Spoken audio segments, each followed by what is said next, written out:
I never considered myself the kind of person who scared easily.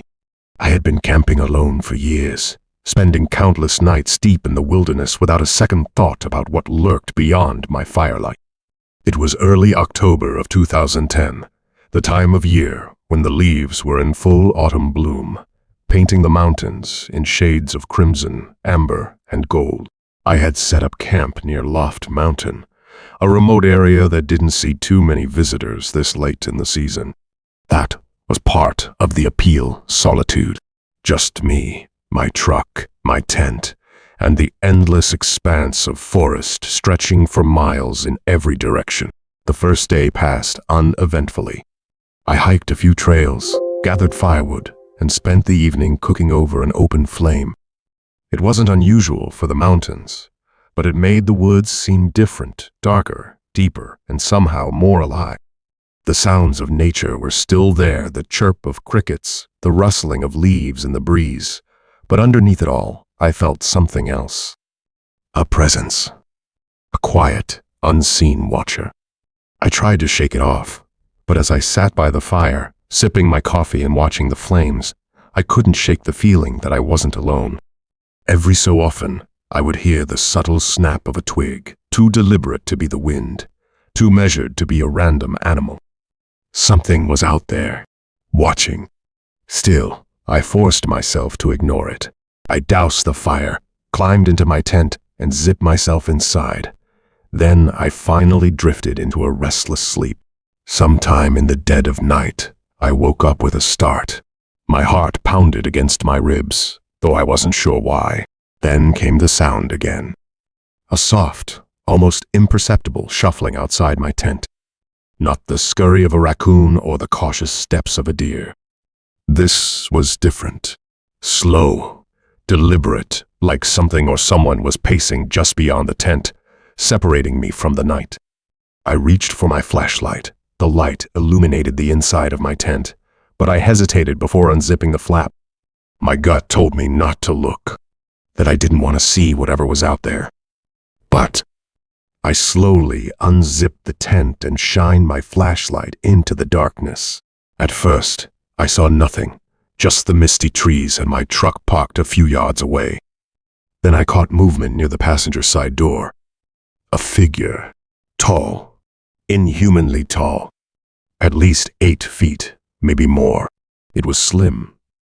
My first thought was that it was a trick of the fog, my tired brain distorting the shadows into something they weren't. But then it stepped forward into the light. It was completely black, not just in color, but in texture, as if it absorbed the light rather than reflecting it. It had no discernible features, no eyes, no mouth, just an empty, faceless void. Its fingers were long and thin, almost skeletal, and they twitched slightly as it stood there, unmoving, watching me without eyes. My body locked up, frozen in place.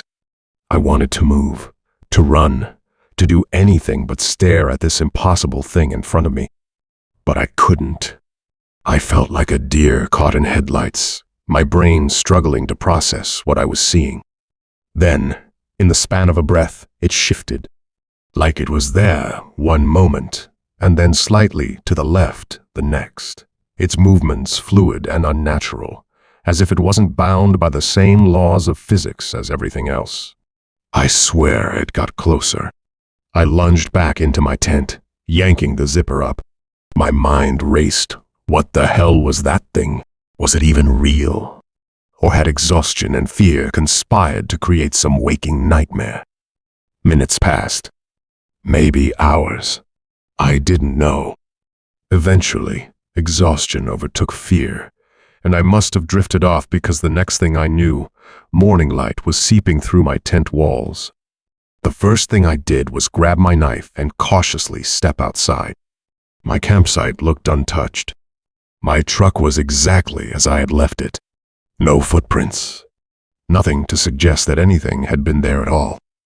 And yet, the weight of the previous night clung to me like a sickness. I packed up quickly, throwing my gear into the truck bed with reckless urgency. I needed to get out of there. I didn't stop driving until I was miles away, well past the borders of the park. Even then, the sense of unease didn't leave me. It followed me home. Weeks later, after scouring the internet for any possible explanation, I stumbled upon something chilling. There were people who had camped in Shenandoah and seen the same thing. A tall, shadow-like being. No face. Unnatural movements. A silent observer in the trees. These may just be stories to some, but I swear I saw something unnatural, something I've never seen before. The internet is full of accounts of mysterious creature sightings, but if you truly seek the unknown, venture deep into the woods yourself. As for me, I'll never go back there alone again.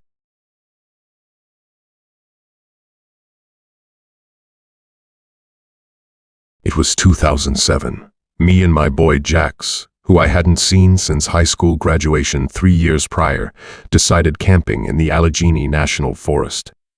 We drove 5 hours into the middle of nowhere. The forest here wasn't just big, it was suffocating. Like the pines were leaning in, whispering, "You shouldn't be here." But Jax, all cocky with his Walmart tent and a 6-pack of Coors, just laughed it off. "Relax, man. It's nature. It's supposed to be creepy." We set up camp in a clearing so deep, even the crickets sounded nervous. Built a fire, burned some hot dogs to charcoal, shot the shit about old times girls, jobs, how life after 21 was kinda trash. Around midnight, we crashed. The woods were dead quiet. Too quiet. Then, at 4:30 a.m., the scream hit. I'm not talking some coyote yipping or a hiker tripping over a log. This was a full-throttle, ear-bleeding roar that sounded like a banshee getting stabbed. I bolted upright, heart punching my ribs, sweat freezing on my skin. Jax was already on his feet, flashlight shaking in his hand. "What the hell was that?" Before I could answer, the woods exploded. Something massive crashed through the trees, snapping branches, thudding footsteps, the ground trembling like a damn earthquake. Our tent rattled. The fire pit's embers hissed as dirt rained into them. Jax grabbed my arm. Dude, we got to check it out. Check it out." I hissed. "You out your mind." But Jax, stubborn as ever, unzipped the tent and lurched outside, flashlight beam cutting through the black. I followed, because what else was I gonna do? Die alone in a tent? Hell no. We crept into the trees, flashlights jerking over roots and shadows. The air stank like wet rot and something metallic. Blood? Gasoline? No clue. The crashing had stopped, but the forest felt like whatever made that noise was circling us. Then the leaves and trees started moving. A whole line of pines ahead of us whipped side to side, tops snapping like twigs. Something was plowing through them, invisible, relentless, pissed. The ground shook harder, and Jack's flashlight caught a glimpse of nothing. Just empty darkness, where the trees were being bulldozed. "Nope," Jax wheezed, backpedaling.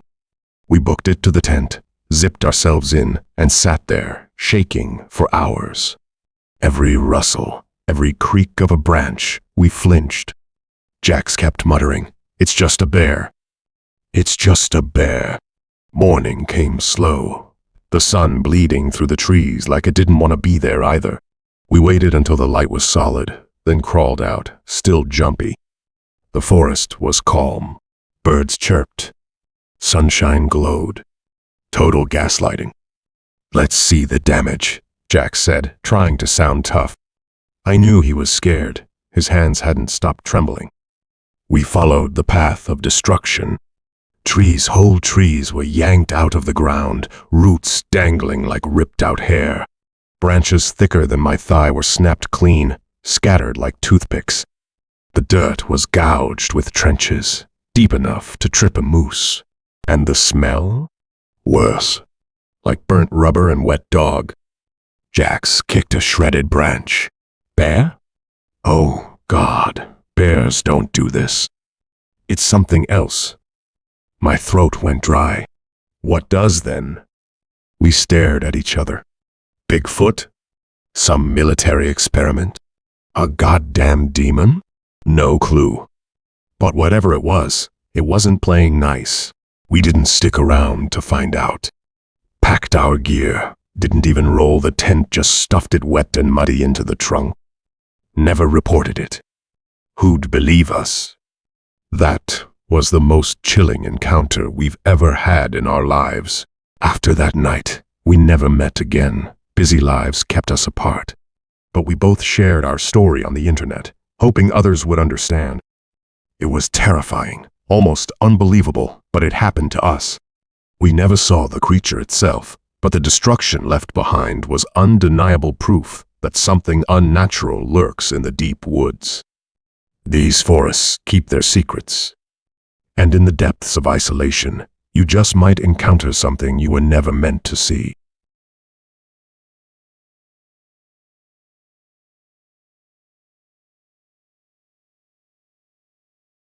I've been out in the woods since I was a kid, hunting, camping, and hiking through all kinds of terrain. But whatever I heard that night in Jefferson National Forest, that wasn't normal. That was something else. Something I still can't explain, and something I never want to hear again. It was the fall of 2003. I was 20 years old, out camping with a couple of buddies deep in the forest, miles from any main roads or civilization. We were just doing what we always did, drinking coffee, swapping stories, and trying to freak each other out with ghost tales that, at the time, seemed ridiculous. None of us were stupid enough to bring alcohol out here. This wasn't some drunken hallucination. This was real. That night, we had a fire going, but even that didn't seem to chase away the feeling that something was watching us. I didn't say anything at first, because I didn't want to sound paranoid, but I could feel it. Something out there wasn't just passing through. It was staring, waiting. Around midnight, we put the fire out and crashed in our tents. I had a hard time sleeping, that heavy silence in the woods gnawing at my nerves. No crickets, no wind, just a damn void of sound that made my skin crawl. Then it started. A branch snapped. Not the small kind. Either this sounded like a thick limb being twisted and broken like a toothpick. Then another, and another. Something big was moving just outside our camp. I held my breath and tried to listen, my heart pounding so hard I thought it was going to burst out of my chest. Heavy footfalls. Slow, deliberate. Whatever was out there wasn't just walking, it was creeping, stalking. I reached for the hunting knife I kept in my pack, gripping it so tight my knuckles turned white. And then I saw the shadow. It was right outside my tent, massive, looming, blocking out what little moonlight managed to filter through the trees. At first, I thought it was a bear, but then it moved, and I swear to God it stood up. I could barely breathe. I was too afraid to make a sound, but I forced myself to look. Slowly, carefully, I lifted the flap of my tent just a crack, and there it was. It wasn't a bear. It wasn't a man. It was something else entirely. 8 feet tall, maybe more. Muscular as hell, with thick, matted fur that looked slick in the moonlight. No neck, just hunched, broad shoulders leading up to a massive head. And that face, Jesus Christ, that face, long and narrow, like a goddamn wolf, but not quite. Its snout was too elongated, its eyes too deep set. And those eyes, they were locked onto my tent, staring straight through the thin fabric like it could see me huddled there, knife in hand, shaking like a scared little kid. Then it sniffed the air. A deep, wet inhale, like it was testing my scent. I bit my lips so hard. I wanted to scream, wanted to run. And then it moved. Fast. Too fast for something that size. It bolted past the tents and shaking the ground beneath me. It let out this low, guttural growl, something so deep I felt it in my chest more than I heard it. And then it was gone. Luckily, the damn creature was gone. It had been sniffing the air, as if it craved blood, human blood. It was almost as if the creature needed humans to survive. I've heard the stories, campers and hikers who vanished without a trace. Maybe these creatures took them. Maybe they ate them.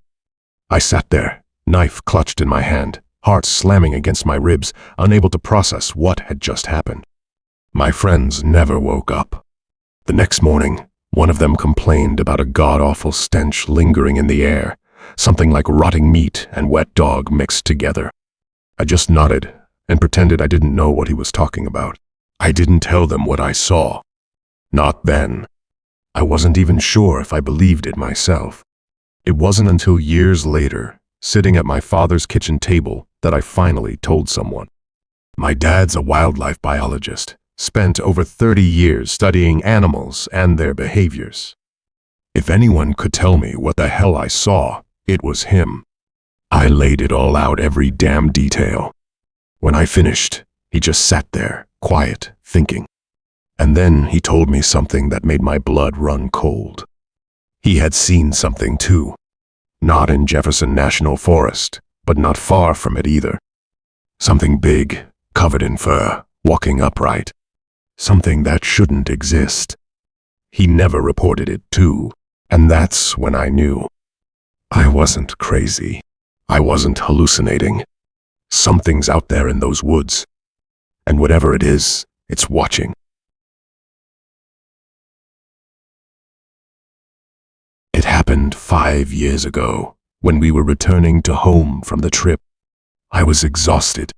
2 days in the Great Smoky Mountains, camping and hiking through deep woods, sleeping on the cold, damp ground, and fending off the constant buzzing of insects had left me drained.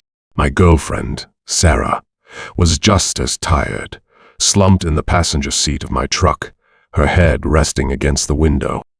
It was close to midnight, and we had barely passed another car in over an hour. The darkness stretched endlessly beyond the reach of our headlights. I was fighting to keep my eyes open, focusing on the white lines on the road, trying to push through the last stretch before we finally reached home. Then it happened. Out of nowhere, something massive darted across the road, right in front of us. I slammed on the brakes, the tires screeching as the truck skidded to a stop. Sarah jolted awake with a gasp. My heart pounded against my ribs as my hands gripped the steering wheel so tightly that my knuckles turned white. What the hell was that? Her voice was shrill, breathless. I couldn't answer. My brain was shocked, what I had just seen. It was big, much bigger than any animal I'd ever seen before. Standing at least 9 to 10 feet tall, with a long, almost wolf-like snout and massive shoulders. But it wasn't a bear. It wasn't anything I could identify. But I'm damn sure it wasn't any normal animal. It was sure something else. The creature, what else you can say, had black spines running down its back like jagged blades, and its dark fur bristled under the dim glow of our headlights. It had crossed the road in a blur, but not like a deer leaping. Its movements were unnatural, smooth but wrong, like a predator too large to move so fast. Sarah grabbed my arm. Do you see it? Where did it go? I swallowed hard, trying to steady my breath. The creature had vanished into the trees just in seconds, on the other side of the road, but the moment I looked into the woods, something deep in my gut told me it was still there. Watching, waiting. The forest was unnervingly silent. Complete hell silence. No rustling leaves, no wind sounds, just pure, suffocating stillness. The kind that makes your heart stop. Sarah fumbled for her phone, turning on the flashlight. She aimed it out the window, but the weak beam barely pierced the darkness. We both froze. Then, another snap, closer this time. Heavy footsteps. Something big was moving towards us from our backside. Drive. Sarah shrieked, gripping my arm so hard her nails dug into my skin. My instincts screamed at me to hit the gas, to get the hell out of there. I turned the high beams on, and there it stood. But was it the only one? I wasn't sure. I had a chilling feeling something was moving behind us, creeping closer. And then, right there in the darkness, I saw it, another one. Right at the edge of the tree line, half hidden behind the trees, its grotesque form barely visible against the thick underbrush. But I could see its eyes glowing, unnatural, burning red in the night. Then it grinned, a slow, deliberate baring of massive, jagged teeth. "Go!" Sarah screamed. I slammed my foot down on the accelerator. I kept checking the rearview mirror, expecting to see it chasing after us. Oh my God! But there was nothing. We made it home safely, but this time, our feelings about the deep woods had completely changed. This place was no longer just for camping and hiking. We used to believe that hikers got lost simply because of the forest's vastness. But that day, we realized the truth: unnatural creatures exist here, and they are certainly behind these disappearances.